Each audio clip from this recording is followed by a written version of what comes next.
insurance, and hospitality, enjoying her retail and consumer projects the most. To capitalize on her sports background and passion for athletic apparel, she's now working at Lululemon's retail operations practice before starting at Harvard Business School in the fall of 2022 with her twin sister, Jade. Please help me in giving a huge round of applause as we welcome the wonderful, amazing Jada Haynes.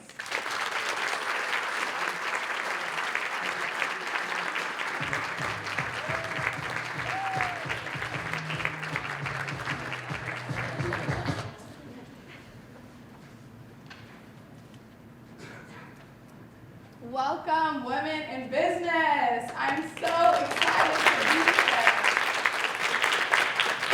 Thank you, Paige and Lauren, for that amazing introduction. My name is Jada Haynes, and I'm excited to share my story.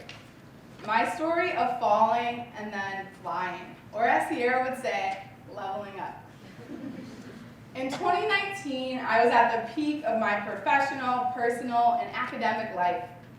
I had just returned from a month-long trip to Southeast Asia to celebrate my graduation from the Kelly School. I traveled to 8 different countries, started my travel blog, and I was checking all things off my bucket list. Most notably, I could finally say I visited 30 countries before the age of 30 years old. Just weeks before, I was walking across the stage at the Kelly School graduation, the Indiana University graduation, and the Neil Marshall Black graduation, all top of my class. As Paige and Lauren mentioned, I had achieved unimaginable honors. I won several senior awards from the Kelly School as the Diversity and Inclusion Award recipient, from Indiana as the Provost Elvis Star recipient, and nationally from Prowitz and Quants as the top 100 business student in the U.S. This meant my headshot was circulating the hallways of Kelly, my name was engraved into the 90-year-old Memorial Union, and my face penetrated LinkedIn social media feeds across the nation. Funny enough, my senior year became a long list of group chat messages counting how many Kelly social media posts my face was featured on. The saying #KellyFamous quickly became an understatement. I was living a legacy, living my dreams, and defining my version of success. I was flying. If you'd have looked at me in that moment, getting off the plane of my post-grad trip, you would have seen my eyes glistening with joy. To make things even better, just seconds after I arrived off the plane, I received an email. An email that I had been waiting for over a month, but indeed a lifetime. I opened the link with anticipation, and I was granted admission into Harvard Business School's 2+2 program. I was living all the steps I had planned for. I wasn't just flying, I was soaring. But what you did not see from all the accolades, the several cords hanging from my graduation gown, my accomplishments and plaques across campus, and the several case competition trophies in the hallways of Hodge Hall, was that just 8 months prior, I was dealing with one of my hardest falls. I returned from a summer internship at a top consulting firm in Chicago. I was one of only 4 Kelly School seniors who received the sought-after internship in strategy and operations. This was the step I knew would set me up nicely for a full-time job offer my senior year. I worked on a project with a top 5 CPG client and helped work on a long-term growth strategy that addressed $2 billion in company sales. Outside of my day-to-day role, I spearheaded an initiative within the firm to spark inclusions for interns across the globe. I gained strong sponsors in the firm who spoke highly of my innovation, attitude, and work ethic. Despite all of this, I walked into the exit interview and received shocking news. I was the only one in my class of 20 Chicago interns who did not receive the return offer. I was devastated. I thought they made a mistake. I cried for hours. I mean days. Well, actually, if we're being honest, it was weeks. I felt like a failure. I was an honor student with a near perfect GPA and a long resume of accomplishments, but I felt like my professional career was crumbling before my eyes. I was falling in a way I had never experienced before. For me, this was one big fall, but I'm sure we've all fallen in different ways. However, what I did not do is I did not let that fall define me. The first point to not letting your failures define you is setting a strong foundation. I remember when I first started my track career in 7th grade, I had a coach named Mr. Scarpino. This coach insisted that we practice nonstop. During preseason, we had morning workouts, which meant we woke up at 5:45 a.m., a time I still vividly remember 13 years later. We arrived at the junior high school before the sun came out to practice. We had the same uniforms, as you can see, the maroon and gold sweatsuits. He made me practice the fundamentals of hurdles, long jump, high jump, triple jump. After school, we would practice even more to sharpen our skills. And the worst part was even in the rain, he insisted that we practice. What I didn't realize as a naive 7th grader is that this great coach was instilling in me something that I still use today. We finally had the conference track meet, the one meet that would determine the champions in the school district. It was pouring rain and many teams were out of their element and nervous. However, this environment felt second nature to me. We were the team that came out on top and won first place. We had the fundamentals. We had been practicing in the rain. We had the strong foundation. I am someone who always likes to go into things with a plan. I like to be prepared. I like to practice. But I hate to break it to you, in the middle of a crisis is not necessarily the best time to strengthen your foundation. So I recommend you start working on that now. And when I say foundation, that can mean a variety of ways, such as emotionally, interpersonally, and professionally. My question for you is, how are you preparing yourself to be successful when you fall? Do you have a daily routine you follow when you are stressed? Designated me time built into your schedule? Coping mechanisms? A gratitude journal for times you may need support? A well-being checklist? Or even a spot on campus that grounds you? I had to ask myself that after my junior year summer internship. And for me, that was grounding myself in a morning routine that was rooted in my faith. It was setting my Alexa Echo alarm to a gospel song that would lift my spirits each morning. It was reading a devotional every morning, even before checking my Instagram or Twitter feed.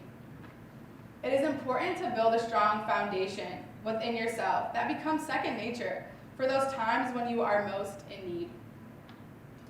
I'm sure you are now possibly thinking of ways in which you can continue to develop your foundation. But I challenge you to, it's not always just academically. It's not always about good grades. How are you setting yourself up to be a well-rounded individual? Now, after you have a strong foundation, the second step is embrace your failure. This is a very hard one, but let me give you an example to make it more clear. As a kid, we all had that one time where we fell and scraped our knee. You wonder how I know this? Well, I feel like we all have that same scar on our knee from falling as a child.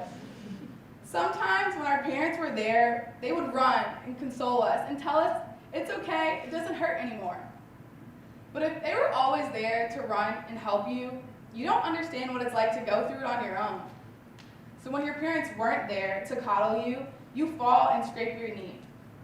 Yes, it might hurt worse in that moment, but because in that instance you sat there on your own, the next time you knew you were going to be okay and you knew you could get through it. I think this story that we can probably all relate to as kids still resonates now. Failure is not something that we should be scared of or that we should run from. You should embrace your pain and allow it to penetrate all parts of you, to form you into a better person. I know we always say what doesn't kill you makes you stronger, but I can personally attest to the time when I felt weakest, crying in my empty Chicago apartment after getting the news of the internship. I was indeed sitting in my failure, letting the weakness marinate, and that made me stronger. If I didn't embrace my weakest point, I wouldn't have anywhere to bounce back from. Sometimes you have to go to the bottom to know that it's only up from there. That process truly grounded me and humbled me. It gave me more determination to push forward. Because without embracing it as a fall, you can't pick yourself back up to fly. Next, after embracing your fall, it is important to find and accept feedback. One of my favorite summer internships after my freshman year, I interned at a Big Four accounting firm. I met some of the closest friends that I still have in New York City today. That summer, one of my mentors told me something that still resonates in my professional life. She said, feedback is a gift. It's someone investing in you and helping you be better. I've seen people, including myself, react to feedback in different ways. Sometimes we can get defensive and say, that's not really me. Or we can get insecure and say, wait, I really need to work on that?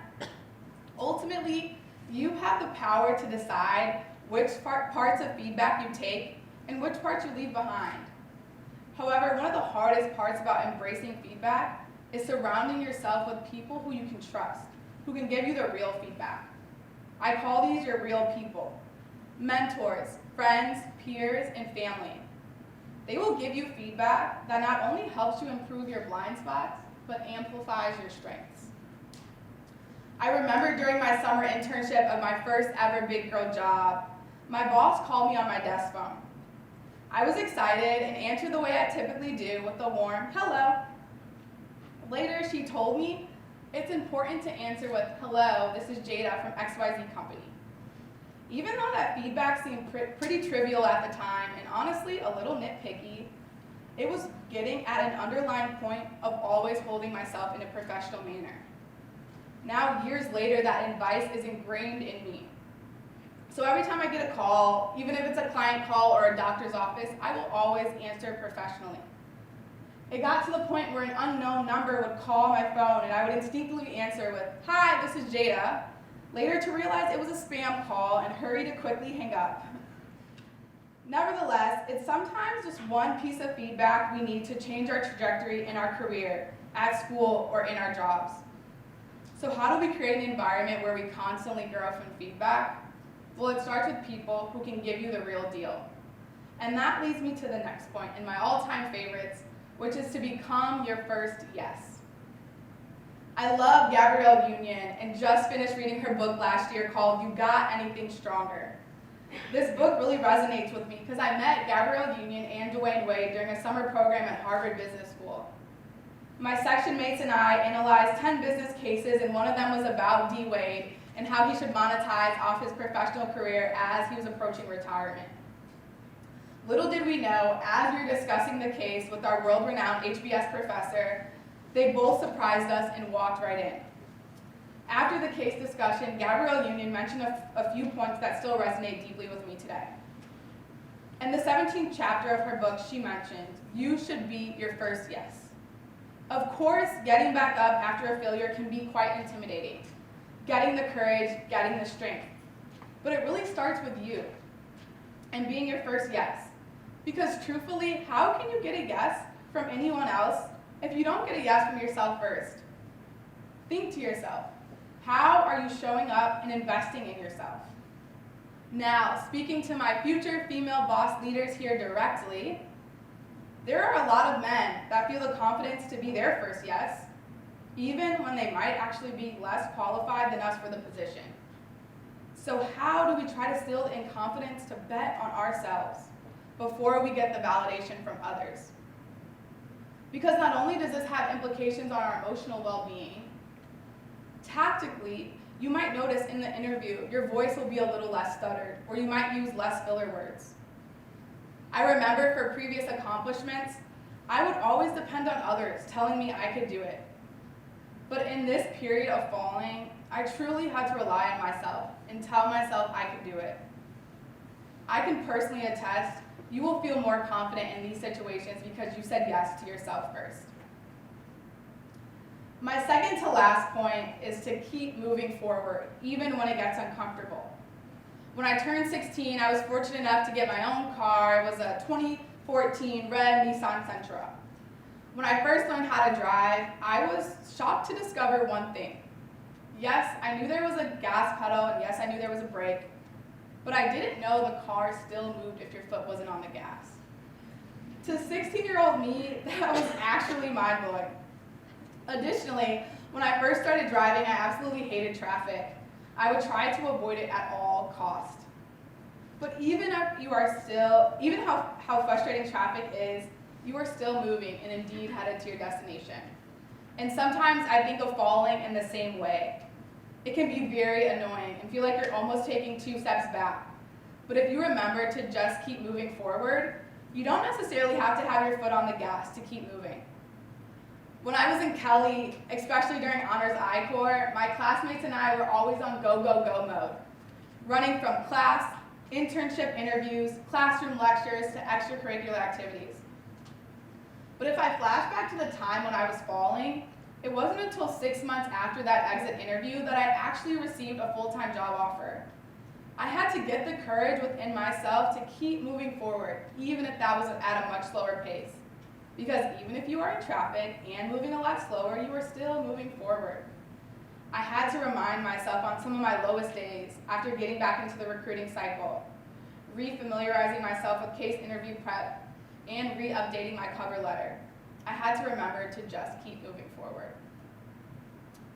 Finally, after you set your foundation, you've sat in your failures, you become your first yes.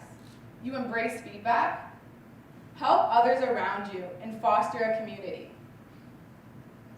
I can personally attest to the power of one. That power you see in one person that may look like you, or have a similar situation to you. That power ignites in you, elevates you, and takes you to new levels. For me, that power was actually the power of 2. As you know by now, I am a twin. And when we first arrived on campus, I remember moving into the McNutt dorm my freshman year. Shout out to the KLLC. As a Black woman, I was entering a predominantly white space, and that created initial feelings of anxiety and imposter syndrome. However, when I looked out into the crowd on move-in day of the largest dorm in the Big Ten, I saw 2 people who looked like me.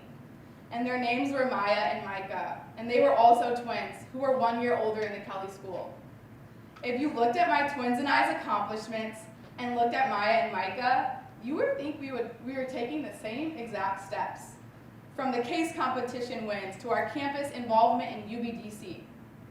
But what I will tell you, it was that initial feeling that I could relate to them giving me advice, mentoring me, and pulling me up, that ultimately changed my trajectory at IU. After that, I have tried to have the same impact on others that I mentor and pull up at the Kelly School, and even beyond in my professional career. Think of the times in your life where you felt like the only one, but you saw one other person who looked like you. Think about it. Who is that one person in this room, in this school, or in this world? That one person in a space where you thought you couldn't make it, but seeing them has helped you. And I imagine you are in a similar place for other people. Why not pull them up and bring them behind you to help them achieve success? Maybe it is helping another woman get into the investment banking workshop, or mentoring a freshman on what classes to choose, or even seeing a high schooler on a campus tour and stopping for a quick conversation. I would like to ask you for a small request, and it is that you can be the power of one for someone else. Now, I know this is not easy, but I challenge you to take that step. 1, begin building your foundation now, before you are in crisis mode. 2, be honest and open with yourself, and sit in your failures. Let it marinate. Let the tears run. 3, surround yourself with real people who can give you real feedback. Take it or leave it, but remember it's a gift. 4, invest in yourself, bet on yourself, and be your first yes. 5, even when it gets hard, embrace your inner Dory and just keep swimming. Just keep moving forward. 6, be the one for someone else and foster a community around you. This leads me to the most important part. remember, everyone falls. And I'm not going to lie, this might be the hardest part of the entire journey, primarily because you feel like the only one going through it. You scroll through LinkedIn to see your classmates post their new internship, but you don't see the several times they were rejected. You see your WIB mentor thriving in her new leadership role, but she may have been denied her freshman year. Take me for an example. I was a senior honor student, and on social media, it looked like I was having the fall semester of my life. But little did anyone know, I was sacrificing $2 Tuesdays at Kilroy's to practice my behavioral interviews in the mirror, and the most anxious I had been in my entire career. It may feel like everyone around you is on their way to success, and you feel like the world is ending because you are falling. But don't let it get to you. Let me be the first to tell you, everyone falls. It happens to everyone. And $2 Tuesdays feel a lot better when you have a job offer sitting in your pocket. The summer after I arrived in the US in 2019 from my grad trip, I entered the start of my McKinsey career. If I told you that in 2018, my junior year internship was one of my biggest failures as an adult, I would have laughed. I'm sure you are not surprised to know that I was met with many more failures in my professional career. However, I was happy because I had that first initial failure that stung a lot more to help build the confidence in me and the tools to rebound from other failures in my career. McKinsey helped me work on myself and allowed me to be a more confident professional. And ultimately, that experience allowed me to land my one-year secondment at Lululemon in their retail operations practice. If you would have asked me 3 years ago, after I had not received the return offer of my summer-long internship, walked into my senior year with no job offer when the majority of my classmates had full-time offers, if you would have told me that I would have ended up as the only Kelley School senior with a job offer at the top consulting firm in the world, that I've entered into my dream industry of athletic apparel only 2 years post-grad, working at one of the most innovative and growing brands in North America, and that I would be on my way to HBS in the fall to become the first ever Harvard graduate in my family, if you would have asked me if this was possible, I would have said no. But here I am on the other side of falling, and I truly know the benefits of falling and getting back up to fly. Thank you.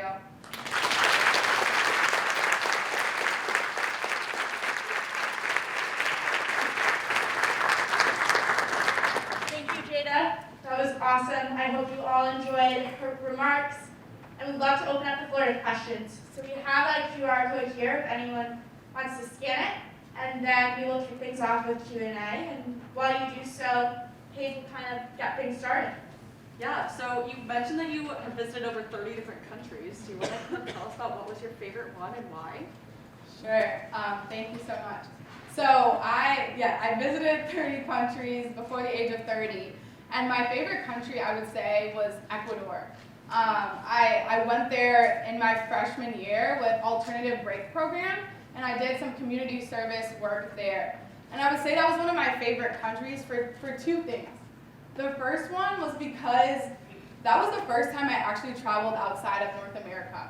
And since then, I have been to 4 other continents. So that was a very pinnacle point in my life for expanding to do a lot of travel internationally. I would say secondly, because this was such a diverse program, we were feeding monkeys, we were climbing trees, we had machetes, and we were literally cutting down things in the rainforest. It was a crazy experience. What I remember most is that I met some of my closest friends at Kelley from that trip, and we made some of the closest memories.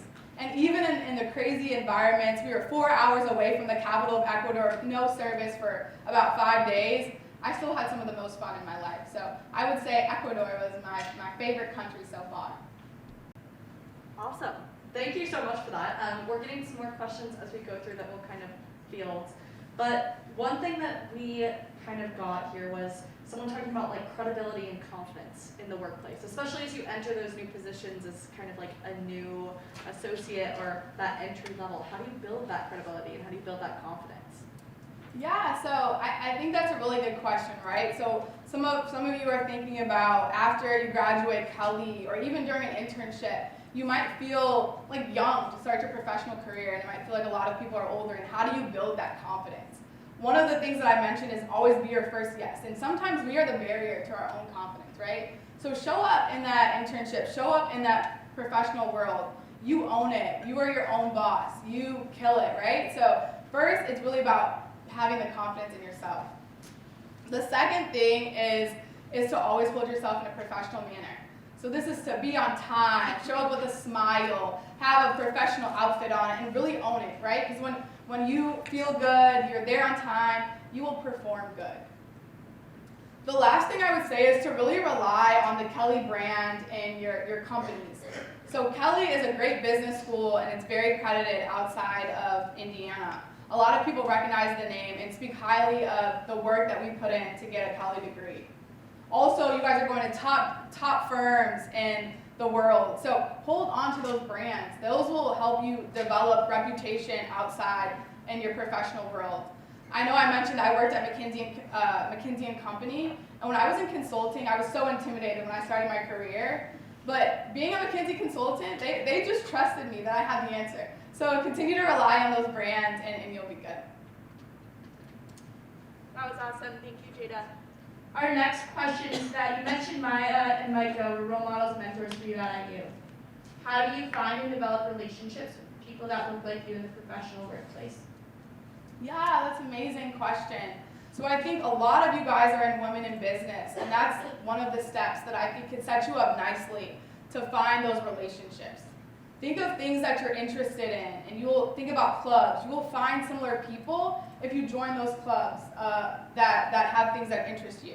So at IU, for me, it was I like sports, so I joined the IU Run Club. I have some of my closest friends we would go to track meets on the weekends, and we'd practice every day after school. In the professional world, I joined the Women's Initiative in McKinsey. So I met a lot of like-minded women who are interested in doing new things in Chicago. We did a peer bar class in Chicago, and I got to meet a lot of cool people there, and we did a brunch after. I also joined the McKinsey Black Network. So I love being involved with the Black community, and I find strength in my Black community. So I joined the McKinsey Black Network, and I would say between joining those two resources, I developed some of the closest people in my professional world that I could really lean on for times when I needed support. So think about what you're interested in. Think about environments where there are people that may look like you, and join those clubs, join those organizations in your professional life, and that's how you would really find the people who will be your real people. Awesome. Well, you kind of just touched on it a little bit where you were talking about peer bar classes and everything, but we have a question that's like talking about combining the passion of interests as well as the workplace, especially as you've worked for Lulu. How have you aligned your other passions with your career and ensure that you maintain those interests throughout the professional world? Yeah, that's a really good question. I would say that was quite hard, right? So I was lucky enough where I was able to work at Lululemon, which is one of my dream companies, only 2 years after college. What I would say is that be vocal and tell people what you're passionate about, because they might be able to find things in the companies that you're working that align with your passions. Sometimes you don't have the visibility in these companies to know, oh, there's a really cool role or there's a really cool sports client that we work on. So try to be more vocal, and as you're in these informal interviews, getting coffee with someone on a Friday, tell them, hey, I'm interested in nonprofit work, I'm interested in sports apparel, I'm interested in consumer packaged goods. And they'll think about you when they have a resource or they have a new role. And then that's how you can start to really develop yourself in your career and start to align your passions with your career. So I would say it really starts with being vocal and telling people what you're passionate about. We have one final question for you. So if you could go back in time, freshman, sophomore year, and do something differently, what would it be? That's a really good question. I love that we're ending on that one. So freshman year, as I said, I was in the KLC, had the greatest time of my life. I think it's called the JLOC now. Had the greatest time of my life. And I would say, like I mentioned, I was always on go, go, go mode. So I was thinking about what is the next thing I could do? What is the next club? Where am I going after classes? Had everything lined up. But I would say just live in the moment. I think there was a lot of times where people were gathering in the lounge of the KLLC, talking, staying up late, watching Netflix, and I kind of missed those small little candid activities because I was always focused about studying for the next class or figuring out how I could go to my track practice and figuring out what the track meet schedule would look like. So if you are someone who feels like you are always looking for the next accomplishment and you don't really take time to just sit in the moment and let it marinate and really appreciate the now, I think this advice could really resonate with you, especially as freshmen or sophomores. So think about, don't be scared to like stay up late one night and maybe not do the homework assignment, submit it a little late. I know Vivian, Professor Winston will probably get mad at me for saying that, but I think it'll be good and just live in the now. Awesome. Thank you so much for all of you.